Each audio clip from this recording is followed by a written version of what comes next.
Leïla Kilani, on commence avec vous, avec votre film très remarqué Sur les planches. Vous racontez cette fois-ci l'histoire d'une famille qui se réunit à la Mansouria. On est dans les hauteurs de Tanger, au cœur d'une très belle forêt. La Mansouria, c'est une demeure qui a été éprouvée par le temps qui passe. C'est l'histoire de Lina qui vit avec son père Anis et sa grand-mère Amina. On va le voir qu'il y a beaucoup de caractère et il y a aussi la gouvernante chinoise. Le père et la fille ont une passion, les oiseaux. Regardez.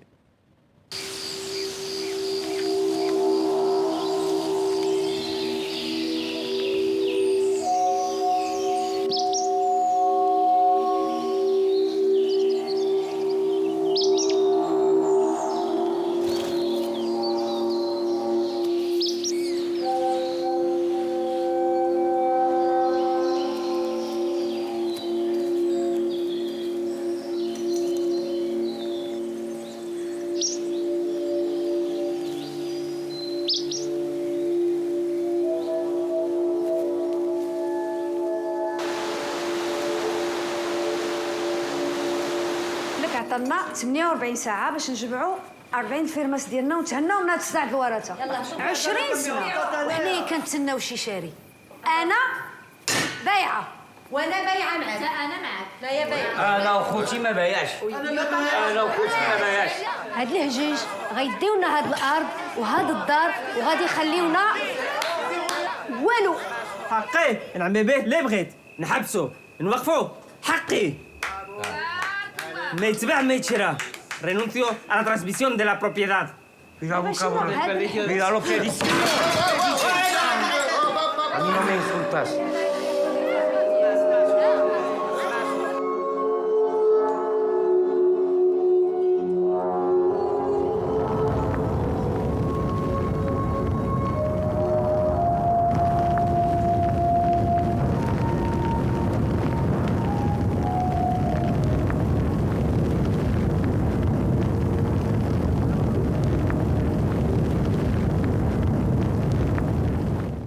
Indivision de Leïla Kilani. Alors il va y avoir une opportunité qui va se présenter. La grand-mère Amina, elle va pousser absolument pour la vente d'une parcelle du domaine à un promoteur immobilier. Sauf que ça va bouleverser en fait l'histoire de cette famille. Oui, c'est une histoire qui est à la fois très simple, comme on en connaît tous, une histoire d'héritage avec tout le côté sordide et intestin des luttes, et puis une histoire globale au sens aussi très simple, c'est-à-dire celle d'un territoire qui va rentrer en guerre. Et puis c'est un conte 2.0 parce que Lina, c'est une Sherazade des réseaux sociaux. Donc, elle vit sa vie sur chaque story publiée. Et donc, je m'empare un peu des mille et une nuits et j'essaye de me dire comment on peut raconter une histoire de la planète aujourd'hui à travers une petite cinglée pop à Tanger qui serait une Sherazade 2.0. Lina, une Sherazade 2.0 qui appelle sa grand-mère, qui la surnomme la maréchale. Pourquoi ? Alors, d'abord parce qu'elle la regarde un peu comme une ogresse, et puis c'est une référence à la fois à toutes les dictatures, à Richard III, à Médée, et donc moi je voulais être dans un regard à la fois très enfantin, et puis déconstruire un peu une distribution un peu facile des rôles. Dans le regard de Lina, l'ogresse, je voulais pas que ça soit un empereur, c'est sa grand-mère. Donc je voulais réfléchir sur des rapports de pouvoir, mais dans la complexité où le matriarcat, c'est pas juste un tiroir un peu facile de femmes puissantes.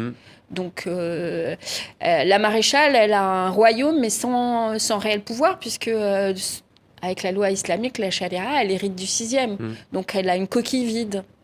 Une coquille vide. Alors ça pourrait faire de cette famille des millionnaires, mais on l'a dit, la transaction va s'avérer compliquée. Anis qui refuse de vendre, on va pas tout raconter. En fait, il renonce même à son droit de propriété par amour des oiseaux aussi.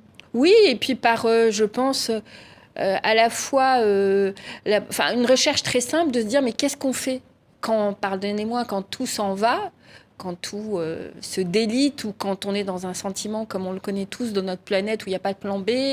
Et qu'est-ce qu'on peut faire de manière extrêmement humble ? Alors son geste, il va provoquer effectivement des guerres familiales, des guerres de territoire, mais pour moi, c'est qu'est-ce qu'on fait ? Où on va ? Qu'est-ce qu'on fait ?